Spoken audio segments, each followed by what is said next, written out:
السلام علیکم ورحمۃ اللہ وبرکاتہ۔ وعلیکم السلام ورحمۃ اللہ وبرکاتہ۔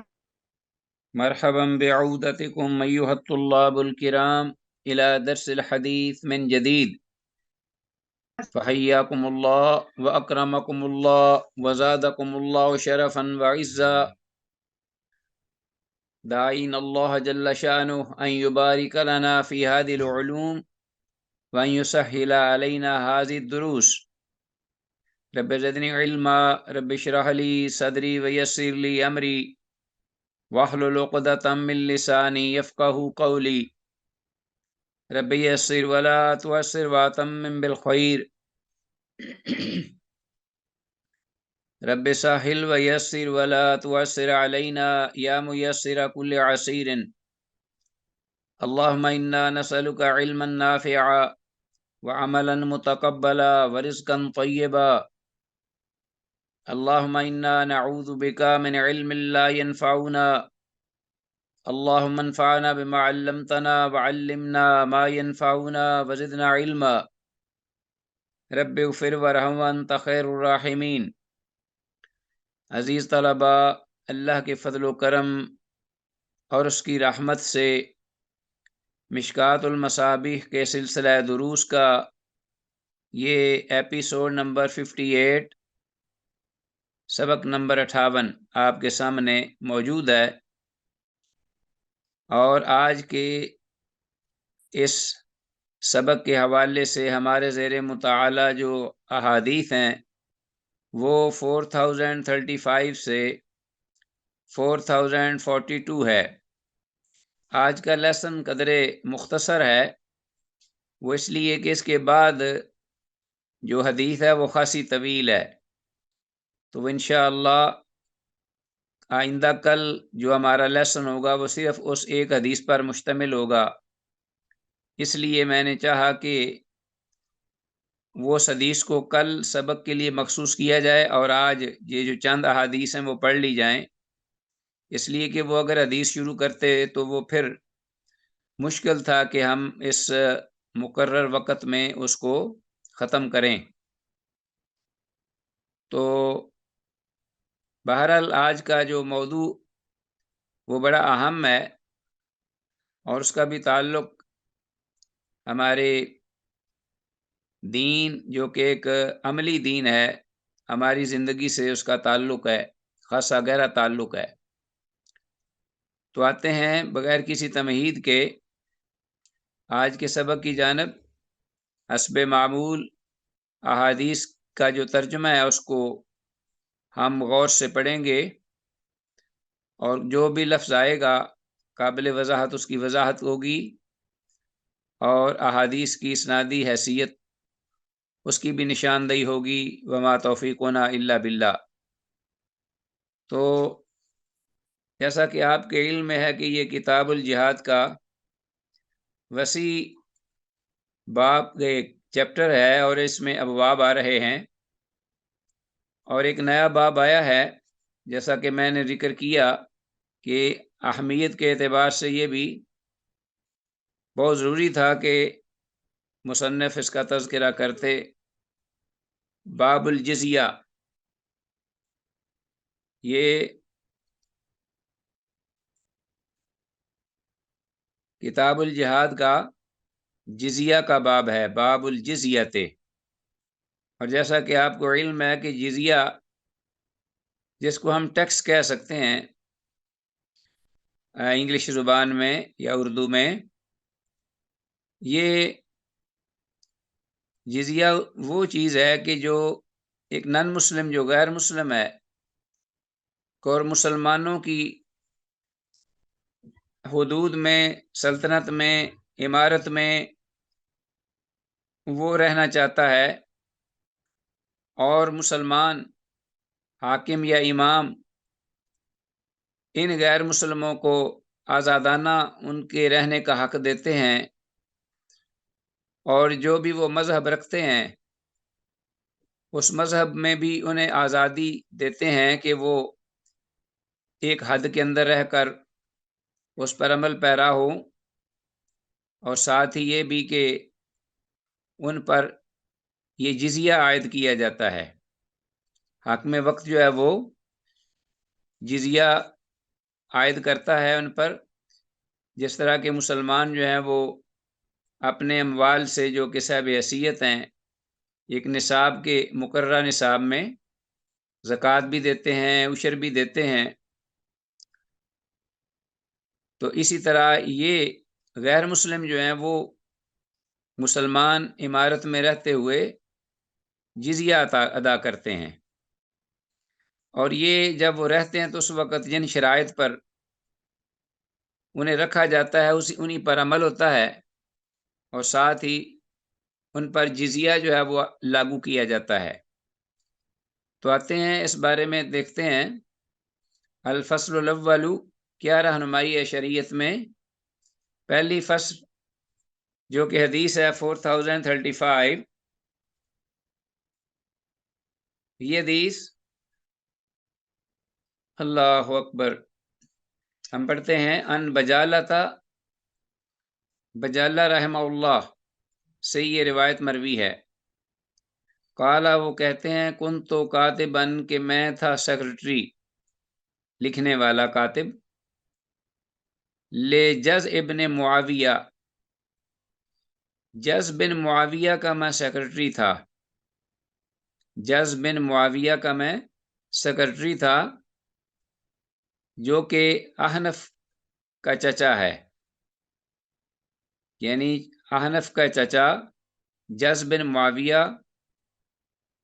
اس کا میں سیکرٹری تھا۔ تو اس حال میں فاتانا کتاب عمر بن الخطاب رضی اللہ عنہ قبل موت ہی بسنتن، فاتانا ہمارے پاس پہنچا کتاب عمر بن الخطاب رضی اللہ تعالیٰ عنہ، خلیفہ عمر بن خطاب رضی اللہ تعالیٰ عنہ کا خط، قبل موت ہی بسنتن، ان کی موت سے 1 سال پہلے، عمر رضی اللہ تعالیٰ عنہ کی موت سے 1 سال پہلے ہمیں ان کا یہ خط ملا یا آیا ہمارے پاس۔ خط کا مضمون یہ تھا کہ فرقو بین کل ذی محرم، کہ جدا کر دو ہر محرم والے رشتے کے درمیان من المجوس، مجوسیوں میں سے، فرقو بین کل ذی محرم، ہر محرم کے درمیان جو تعلق ہے یعنی نکاح ہے اس کو ختم کر دو، یا محرم سے جدا کر دو، معنی یہی ہے کہ نکاح ختم کر دو، فرقو بین کل ذی محرم من المجوس، مجوسیوں میں سے۔ ہاں جی، تو مجوسی جو ہیں، جو آتش پرست ہیں یا سورج کے پجاری ہیں یا آگ کی پوجا کرتے ہیں، آگ کو بجھنے نہیں دیتے اور اس کی عبادت کرتے ہیں۔ جی عزیز طلبہ، ہم یہ حدیث مطالعہ کر رہے تھے، تو چونکہ لائٹ نہیں ہے اس لیے جلدی لائٹ آنے والی ہے چند منٹس میں، انشاءاللہ تو میرے ساتھ رہیے گا، بغیر لائٹ کے میں کوشش کر رہا ہوں۔ تو ہم یہ حدیث پڑھ رہے تھے کہ عمر بن خطاب رضی اللہ تعالی عنہ کے جو بھیجے گئے خط کا جو مضمون تھا وہ انہوں نے لکھا تھا فرقو بین کل ذی محرم من المجوس، کہ مجوسیوں میں سے جو جوڑے ہیں آپس میں محرم، جنہوں نے نکاح کیا ہوا ہے آپس میں، ان کو جدا کر دو۔ ولم یکن عمر اخذ الجزیۃ من المجوس، اور نہیں تھے عمر رضی اللہ تعالیٰ عنہ یا اخذ الجزیۃ کہ وہ لگاتے جزیہ یا لیتے جزیہ، ہاں جی، من المجوس، مجوسیوں سے۔ عمر رضی اللہ تعالیٰ عنہ مجوسیوں سے جزیہ بھی نہیں لیا کرتے تھے، حتی شاہدہ عبد الرحمن بن عوف رضی اللہ تعالیٰ عنہ، یہاں تک کہ جلیل القدر صحابی عبد الرحمن بن عوف رضی اللہ تعالیٰ عنہ نے یہ گواہی دی کہ ان رسول اللہ صلی اللہ علیہ وسلم اخذہا من مجوس حجرہ، کہ رسول اللہ صلی اللہ علیہ وسلم نے جزیہ لیا تھا حجر علاقے کے مجوسیوں سے، حجر ایک علاقہ ہے، حجر کے مجوسیوں سے رسول اللہ صلی اللہ علیہ وسلم نے یہ جزیہ وصول کیا تھا۔ تو عبد الرحمن بن عوف رضی اللہ تعالیٰ عنہ کی اس گواہی پر حضرت عمر رضی اللہ تعالیٰ عنہ نے ان سے جزیہ لینا شروع کر دیا۔ رواہ البخاری ہو، اسے امام بخاری نے روایت کیا ہے۔ تو عزیز طلبہ، حدیث جو ہم نے پڑھی اس کے من جملہ فوائد میں سے ایک تو یہ فائدہ جو کہ پہلے ہم نے ذکر کیا ہے کہ عورت کا محرم، معروف ہے کہ محرم وہ ہوتا ہے عورت کا جس سے ہمیشہ کے لیے نکاح حرام ہو، کسی بھی صورت میں اس کے ساتھ نکاح جائز نہیں ہو سکتا، جیسے باپ، بھائی، چچا، بھتیجا، بھانجا، بیٹا، نواسا اور پوتا وغیرہ۔ تو یہ معلوم ہے، معروف ہیں، انڈرسٹوڈ ہیں یہ رشتے۔ اور مجوسی میں نے کہا ہے کہ آتش پرست ہیں، جو کہ ایک تو آگ کی پوجا کرتے ہیں، اور ایک ان کا یہ عقیدہ ہے کہ دو الہ ہیں، ایک شر کا الہ ہے اور ایک خیر کا الہ ہے۔ شر کے الہ کو وہ کہتے ہیں اہرمن، اور خیر کے الہ یعنی معبود کو وہ کہتے ہیں یزدان۔ ان دونوں کی آپس میں ہر وقت لڑائی ہوتی رہتی ہے، اور کبھی وہ غالب آ جاتا ہے اور کبھی وہ غالب۔ ان کے نزدیک جو شیطانی قوتیں ہیں وہ بھی خدا ہیں، نعوذ باللہ۔ تو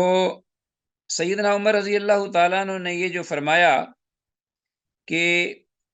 ان مجوسیوں کے جو آپس میں محرم ایک دوسرے کے ساتھ نکاح کیے ہوئے ہیں، ان کو ان کے نکاح ختم کرا دو، یعنی انہیں جدا کرا دو۔ تو چونکہ مجوسیوں کے ہاں یہ جو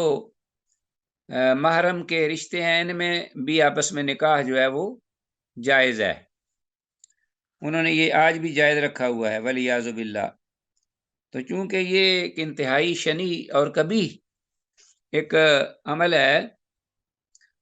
اور اسلام کے جو شاعر ہیں، شاعر اسلام کے پاکیزہ مقدس، ان کے یہ سراسر اور انتہائی یہ چیز منافی اور خلاف تھی،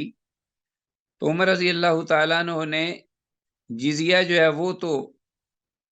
ان کو یہ تو نہیں ان کو مجبور کیا کہ وہ ہماری سلطنت میں رہتے ہوئے مجوسیت چھوڑ دیں، یہ تو انہوں نے ان کو مجبور نہیں کیا، بلکہ شروع میں ان پر ٹیکس بھی نہیں لگایا، جزیہ وغیرہ۔ لیکن یہ ہے کہ انہیں یہ اجازت نہ دی کہ وہ اس طرح آپس میں سر عام آپس میں محرم جو ہیں وہ نکاح کرتے پھریں، کہ باپ بیٹی سے نکاح رچا لے اور بھائی بہن سے نکاح رچا لے، اس طرح کی چیزیں۔ تو اس کے اثرات جو ہیں وہ بڑے خوفناک ہوتے ہیں، اس لیے بھی کہ ایک اسلامی اور پاکیزہ دینی معاشرے میں اس کے بڑے منفی نتائج اور بڑے بھیانک نتائج سامنے آتے ہیں، جیسا کہ آج کل جو کچھ آپ دیکھ رہے ہیں کہ انسانیت جانوروں کو بھی اور جنگل کے درندوں اور خنزیروں کو بھی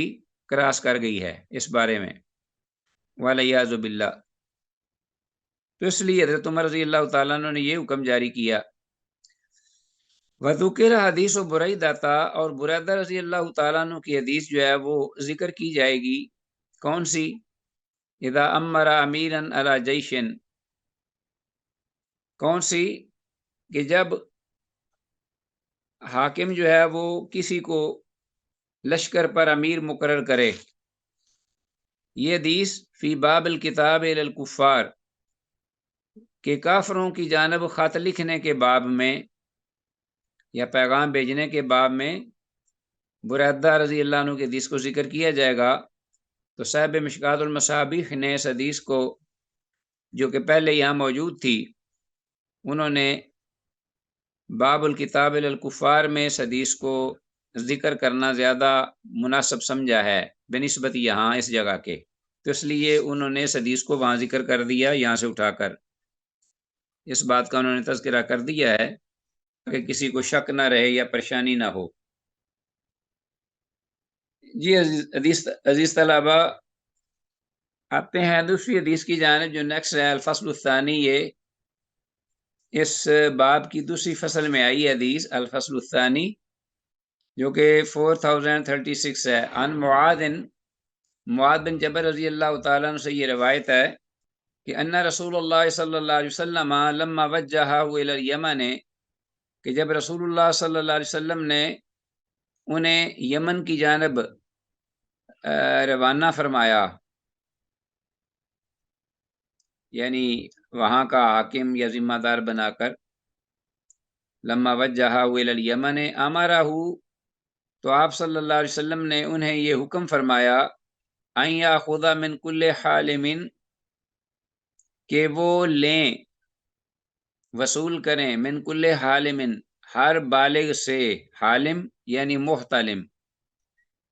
ہر بالغ شخص سے، دینارن، ایک دینار، سونے کا دینار، او ادلہ من المعافری، یا پھر اس کے برابر، اس کی قیمت کے برابر معافری کپڑوں میں سے کپڑا وصول کرے۔ معافری جو ہے، من المعافری، یہ ثیاب تکون بالیمن، یہ ایک کپڑا تھا جو کہ یمن میں بڑا معروف تھا، خاصی اس کی مانگ اور ڈیمانڈ تھی۔ یا تو ہر ایک سے 1 سال کے بعد سونے کا 1 دینار جو ہے وہ وصول کرے، یعنی حضرت معاذ کو یہ آپ نے حکم دیا، مراد ہے جو کہ اہل ذمہ ہیں، ذمیوں سے جو جزیہ لینا ہے، تو ہر ایک سے سال میں 1 دینار سونے کا وصول کریں، یا اس کے برابر، اس کی قیمت کے دینار، 1 دینار سونے کی قیمت کے برابر وہاں کا جو یمن کا معافری کپڑا ہے، وہ معافری کپڑے میں سے وہ اتنا حصہ اس کی قیمت کے برابر وصول کر لے۔ رواہ ابو داود، اسے امام ابو داود نے روایت کیا ہے۔ تو یہ حدیث جو ہے، جو ابھی معاذ رضی اللہ تعالیٰ عنہ کی اہل تحقیق کے بعد یہ معلوم ہوا کہ یہ اہل علم کے مابین مختلفی ہے اس کی صحت، بعض نے اسے سند کے اعتبار سے صحیح قرار دیا ہے، جبکہ بعض دیگر اہل تحقیق نے اس کی سند کو ضعیف قرار دیا،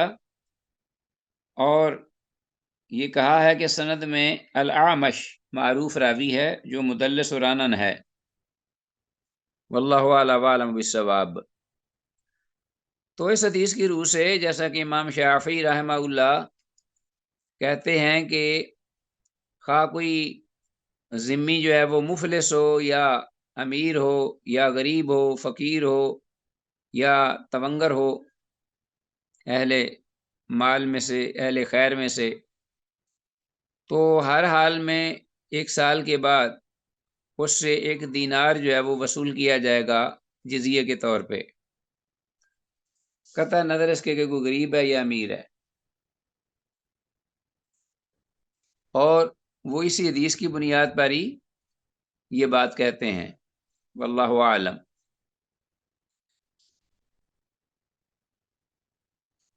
تو حدیث جو ہے وہ اہل علم کے مابین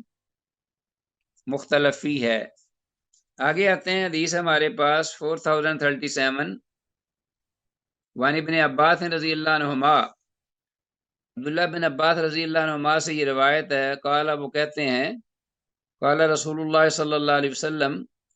کہ اللہ کے رسول صلی اللہ علیہ وسلم نے ارشاد فرمایا، لا تصلح قبلتان فی ارض واحدۃ، کہ نہیں ہے درست، لا تصلح قبلتان، 2 قبلوں کا ہونا، فی ارض واحدۃ، ایک ہی زمین میں، ایک ہی زمین میں، علاقے میں، سلطنت میں 2 قبلوں کا ہونا درست نہیں۔ ولیس علی المسلم جزیۃ، اور نہ مسلمانوں پر جزیہ ہے، تو جزیہ جو ہے وہ غیر مسلموں کے لیے ہے، مسلمانوں پر تو وہ دوسرے واجبات ہیں جو کہ اسلام اور دین کی روح سے ان پر، بلکہ ایک رکن ہے زکوٰۃ، اس کی ادائیگی ہے سال کے بعد، اسی طرح عشر ہے، اور اپنا جانوروں کی بھی زکوٰۃ و صدقہ، اور اس کے علاوہ زکوٰۃ کے بھی صدقہ و خیرات ہے، نفلی بھی۔ جو کہ ضرورت کے مطابق اہل اسلام کو ادا کرنا چاہیے، جیسا کہ اللہ نے فرمایا رسول اللہ صلی اللہ علیہ وسلم نے فرمایا انا فی المال لحقا سوى الزکوٰۃ، کہ زکوٰۃ کے علاوہ بھی حق ہے اہل مال پر، اہل خیر پر، اگرچہ اس میں اختلاف ہے کہ اس سے مراد حق سے کیا ہے، لیکن بہرحال زکوٰۃ دینے کے علاوہ بھی مسلمانوں پر بقیہ پورے سال میں، خاص طور پر ایمرجنسی حالات میں، یہ ضروری ہوتا ہے کہ وہ ضرورت مند لوگ جو ہیں جب بھوکے مر رہے ہوں تو انہیں ان کی اپنے مال سے اگر اللہ نے دیا ہے تو زکوٰۃ کے علاوہ ان کی مالی مدد کریں۔ لیکن جزیہ جو ہے وہ مسلمانوں پر نہیں، یہ غیر مسلم یعنی ذمی اہل ذمہ جو ہیں ان پر ہے۔ یہ ٹھیک ہو گیا جی۔ بہرحال حدیث جو ہے اس کی اسناد ضعیف ہے، یعنی اس کی سند کے اعتبار سے حدیث ضعیف ہے، اس لیے کہ سند میں یزید بن ابی زیاد بڑا معروف راوی ہے ضعیف، وہ موجود ہے، اور اس کے علاوہ حدیث کے جو شواہد ہیں دیگر وہ بھی ضعیف ہیں، تو معلوم ہوا کہ یہ حدیث سند کے اعتبار سے صحیح نہیں۔ تو عزیز طلبہ، ایک ہی جگہ میں دو قبلوں کا ہونا یہ درست نہیں، اس سے مراد اشارہ ہے یہود و نصارہ کو ملک بدر کرنے کا، یہ نکالنے کا جزیرہ عرب سے، یا مراد جزیرہ عرب سے یہودیوں کو، عیسائیوں کو نکالنے کا، یہودیوں کو خاص طور پر جن کا دوسرا قبلہ جو مانتے تھے پہلا ہمارا بیت المقدس قبلہ ہے، تو ان کو وہاں سے نکالنے کی طرف اشارہ ہے، تاکہ اسلام کے ہوتے ہوئے دین اسلام کے یہ یہودیوں کے جو یہاں رہنے کا معاملہ ہے، اگر وہ رہیں گے تو وہ ظاہر ہے بیت المقدس کی جانب منہ کر کے نماز پڑھیں گے، تو ان کو یہ حق نہیں نام دیں گے۔ تو فرمایا لا تصلو قبلتان فی ارض واحدۃ، کہ ان کو نکال دو تاکہ نہ رہے بانس نہ بجے بانسری، کہ یہ اپنا جہاں چاہیں دفع ہو اور وہاں جائیں جس طرف چاہیں یہ منہ کر کے نماز پڑھیں۔ یہاں ایک زمین میں دو قبلے جو ہیں یہ ممکن نہیں، لیکن جیسا کہ میں نے کہا ہے کہ یہ حدیث صحیح نہیں ہے، اس لیے یہ قابل استدلال نہیں۔ اگر کوئی ذمی ہے تو وہ اگر عبادت کرنا چاہتا ہے تو وہ اپنے ایک دائرہ کار میں، محدود دائرے میں، کسی مسلمان ریاست یا ملک میں رہ کر اپنے انداز سے عبادت وہ کر سکتا ہے، اس کو آزادی ہے۔ واللہ عالم۔ آگے آتے ہیں، حدیث ہے ہمارے پاس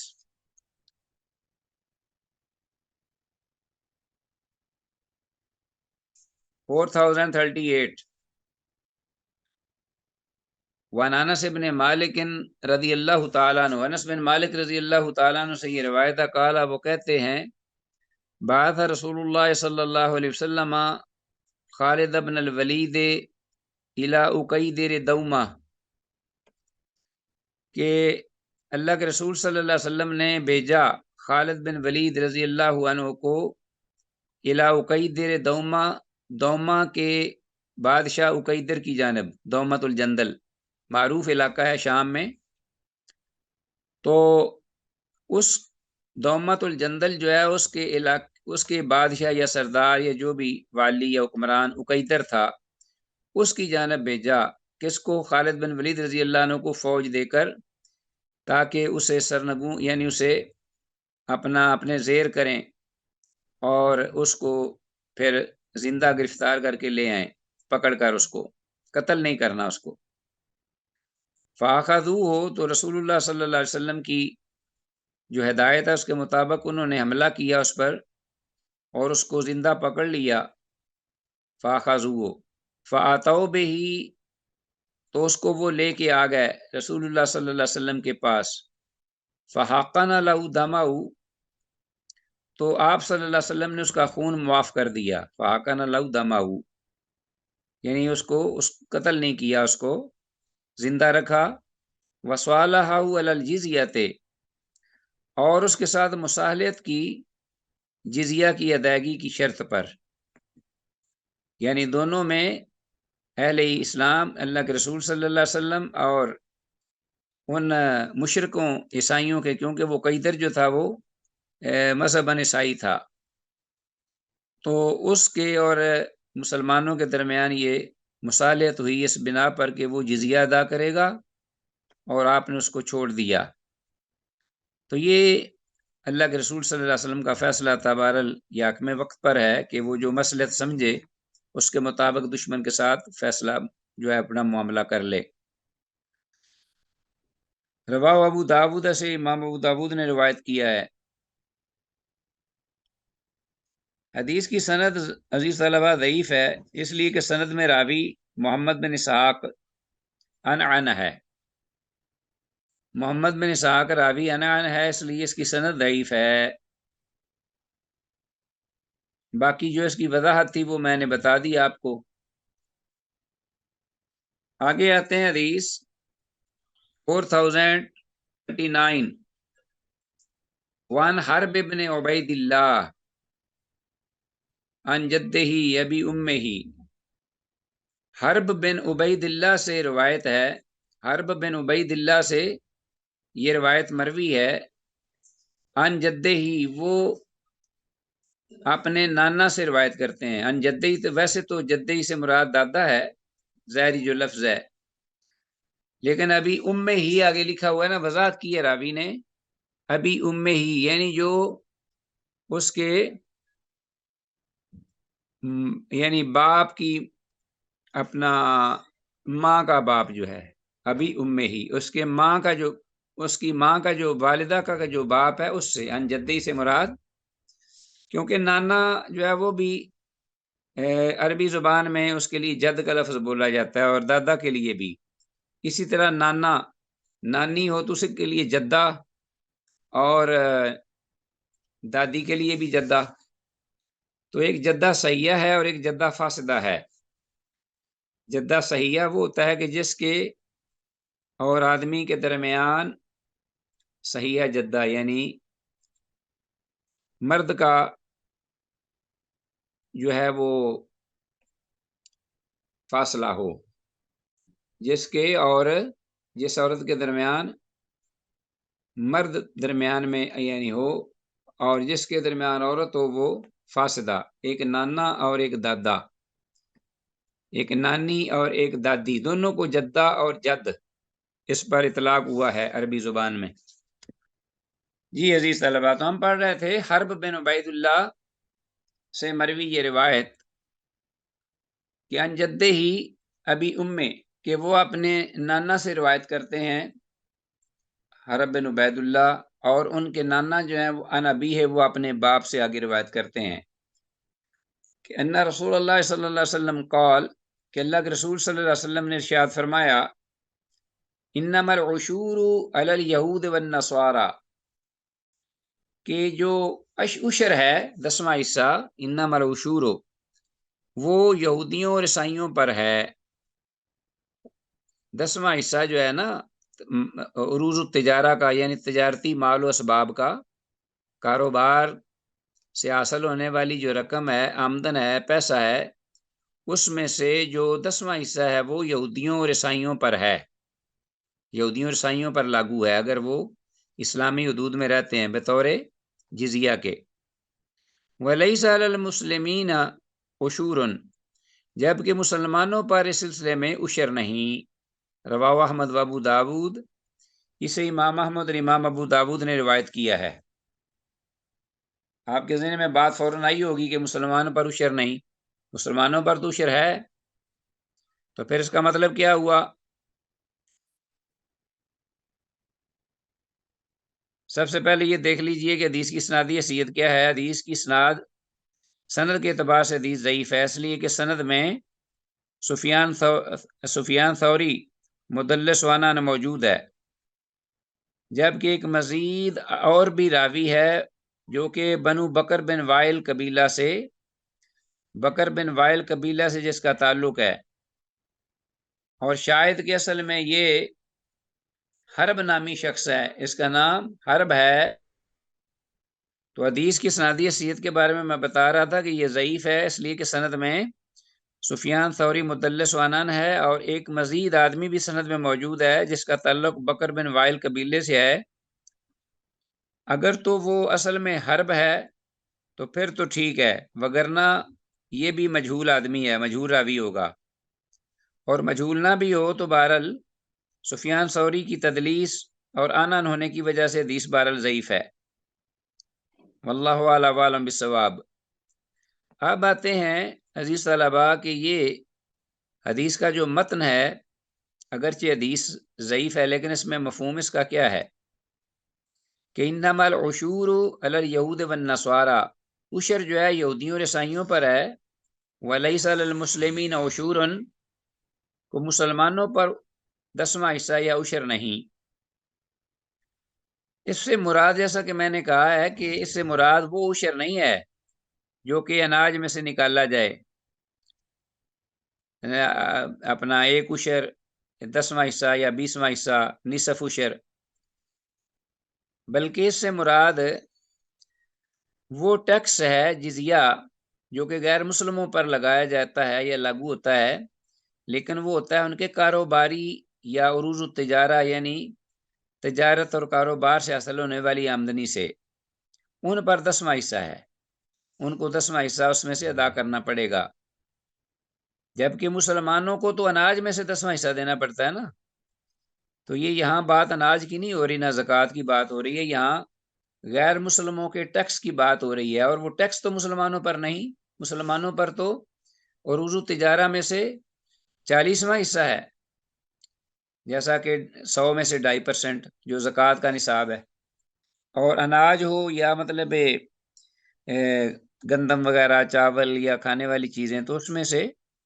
مسلمانوں پر جو ہے وہ 10واں حصہ یا 20واں حصہ ہے۔ اگر وہ خود پلاتے ہیں، محنت کرتے ہیں کھیتی باڑی میں، پانی پلاتے ہیں اور پے کرتے ہیں پانی میں خرچ اخراجات وغیرہ، تو پھر ان کے لیے 20واں حصہ پوری آمدنی کا، جب 20 من کے قریب غلہ ہو جائے، جیسا کہ ہم نے پڑھا ہے۔ اور اگر بارانی ہو پوری، خود ہی وہ بعض علاقے ہیں دریاؤں کے قریب، آج بھی موجود ہیں پنجاب میں، دریاؤں کے آس پاس، وہ لوگوں کو بالکل وہاں پانی نہیں دینا پڑتا، نہ محنت کرنا پڑتی ہے، خاص طور پر جب منجی چاول وغیرہ کی فصل ہو تو صرف وہ لگا دیتے ہیں اور بس چھوڑ دیتے ہیں، تو ایسی فصل جو ہے اس میں سے ان کو 10واں حصہ دینا پڑے گا۔ تو یہاں مراد 10واں حصہ ٹیکس ہے جو کہ غیر مسلموں یعنی یہود و نصارہ کے بارے میں موجود ہے، خاص طور پہ اس حدیث کے مطابق، باقی اس حدیث کی جو سند ہے وہ صحیح نہیں۔ آگے ہمارے پاس حدیث 4040، اللہ اکبر، 4040 یعنی 4040، وان عقبہ بن عامر رضی اللہ تعالیٰ عنہ، عقبہ بن عامر رضی اللہ عنہ سے یہ روایت ہے، قال، وہ کہتے ہیں، قلت یا رسول اللہ، میں نے کہا اللہ کے رسول صلی اللہ علیہ وسلم، انا نمر بقوم، بے شک ہم گزرتے ہیں ایسی قوم کے پاس سے، فلاہم یضیفونا، تو نہ وہ ہماری ضیافت کرتے ہیں، بے شک ہم ایسی قوم کے پاس سے گزرتے ہیں، مراد کفار ہیں، وہ اہل ذمہ، کافر، جو کہ مسلمانوں کی ریاست یا سلطنت میں علاقے میں رہتے ہیں، اور انہیں مسلمان حکومت نے ان کے حقوق دیے ہوتے ہیں، تو ان کی بابت یہ بات ہو رہی ہے۔ عقبہ بن عامر رضی اللہ عنہ کہہ رہے تھے کہ کہتے ہیں اللہ کے رسول، ہم ایسی قوم یعنی اہل ذمہ، ذمی لوگوں کے پاس سے گزرتے ہیں، فلاہم یضیفونا،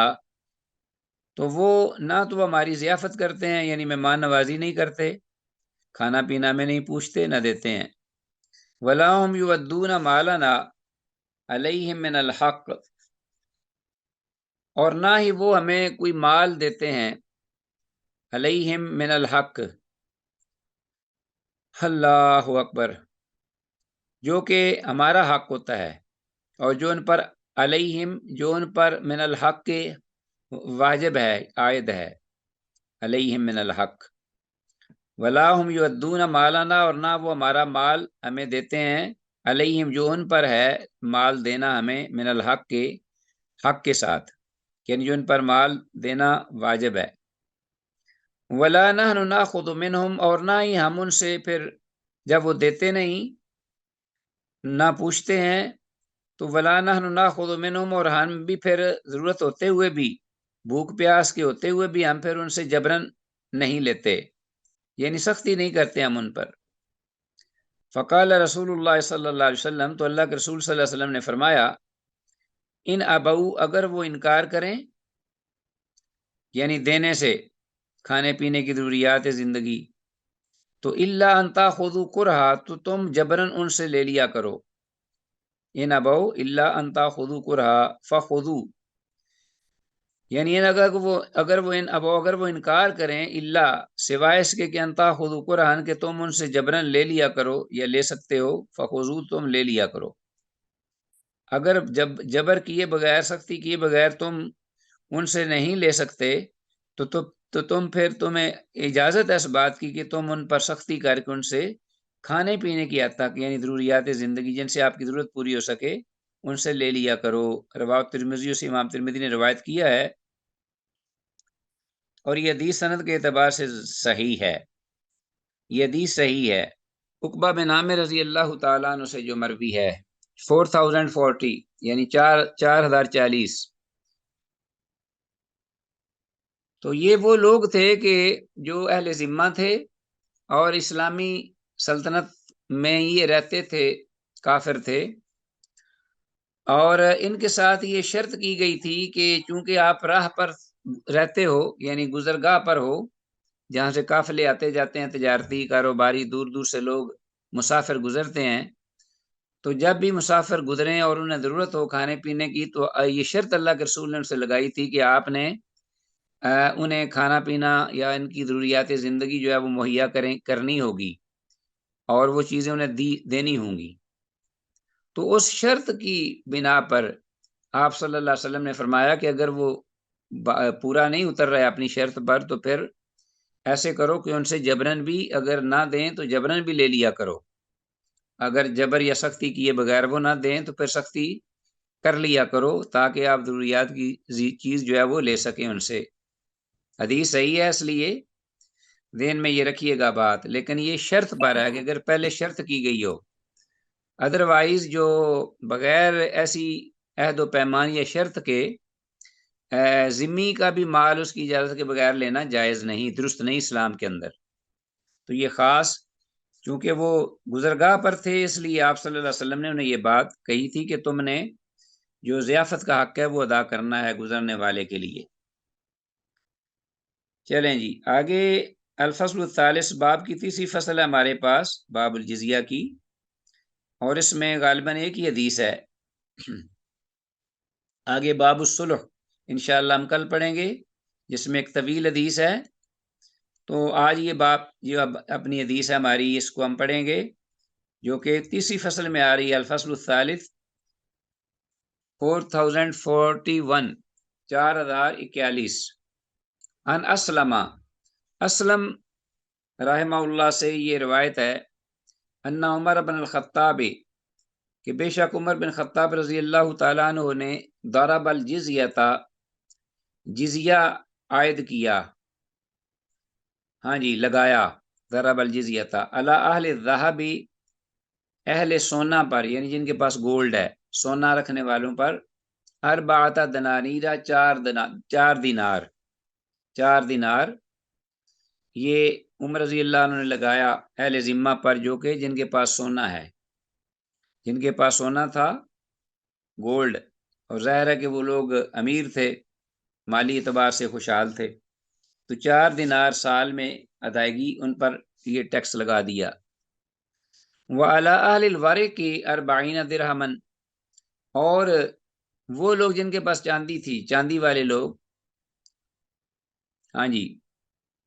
ان پر کیا عائد کیا، کتنا ٹیکس عائد کیا، 40 درہما، 40 درہم، ٹھیک ہے۔ مع ذالک، اس کے ساتھ، یعنی پلس کیا تھا اور بھی، ارزاق المسلمین، مسلمانوں کو ضروریات زندگی مہیا کرنا، یعنی جو ان کے پاس رہتے ہیں ارد گرد مسلمان اور انہیں ضرورت پڑے کسی بھی چیز کی، تو ان کو وہ ضروریات زندگی پرووائڈ کریں گے۔